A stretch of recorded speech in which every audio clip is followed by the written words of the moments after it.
హైదరాబాద్ కూకట్పల్లిలో spa centre ముసుగులో సాగుతున్న చీకటి దందా బట్టబయలైంది. భాగ్యనగర్ కాలనీలోని ఓ విల్లాలో గుట్టుచప్పుడు కాకుండా సాగుతున్న వ్యభిచార గృహంపై పోలీసులు మెరుపుదాడులు నిర్వహించారు. Cyberabad anti human trafficking wing మరియు స్థానిక పోలీసులు సంయుక్తంగా ఈ ఆపరేషన్ నిర్వహించారు. చామ్ వెల్నెస్ పేరుతో స్పా నడుపుతున్న నిర్వాహకులు లోపల మాత్రం అసాంఘిక కార్యకలాపాలకు పాల్పడుతున్నట్లు పక్కా సమాచారంతో పోలీసులు విరుచుకుపడ్డారు. ఈ దాడిలో 3 ప్రధాన నిర్వాహకులను పోలీసులు అదుపులో తీసుకోగా వ్యభిచార కూపంలో చిక్కుకున్న 6 యువతులను సురక్షితంగా రక్షించారు. నిందితుల నుంచి నగదుతో పాటు పలు మొబైల్ ఫోన్లను కూడా స్వాధీనం చేసుకున్నారు. నిన్న సాయంత్రం మాకు 7 గంటలకి భాగ్యనగర్ కాలనీలో నుండి ఒక స్పాలో ఇల్లీగల్ యాక్టివిటీస్ నడుతున్న సమాచారం వచ్చింది. ఆ సమాచారం మేరకు anti human trafficking Cyberabad team plus Kukatpally police కంబైన్డ్గా రైడ్ చేయడం జరిగింది. అక్కడికి వెళ్తే చామ్ బ్యూటీ స్పా అని ఒక పేరు ఉంది. దాంట్లోకి వెళ్ళి రైడ్ చేస్తే అందులో ఒక 10 మంది ఉన్నారు.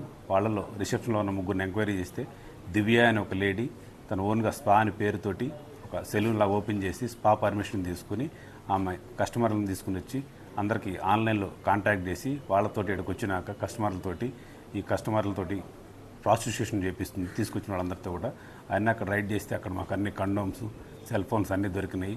వాటి బేస్ చేసుకుని అక్కడ 6 విక్టిమ్స్ ఉన్నారు, ప్లస్ 3 ఆర్గనైజర్స్. ఈ దివ్య, ఆమెకు తోడుగా సంగీత అండ్ ప్రకాష్ అని వాళ్ళిద్దరు కూడా ఆమెకు సపోర్ట్ చేస్తున్నారు. కాబట్టి వాళ్ళందరి మీద కేసు నమోదు చేసి వాళ్ళు రిమాండ్ చేస్తున్నాము. ఇట్లా ఎవరైనా సరే ఇల్లీగల్ యాక్టివిటీస్ పాల్పడితే అందరి మీద తప్పకుండా చట్టపరమైన కఠిన చర్యలు తీసుకుంటాము. కాబట్టి 3 జైలుకి పంపించేసి ఆ విక్టిమ్స్ 6 కూడా కోర్టు పర్మిషన్ తీసుకుని హోంకు తరలించడం జరుగుతుంది.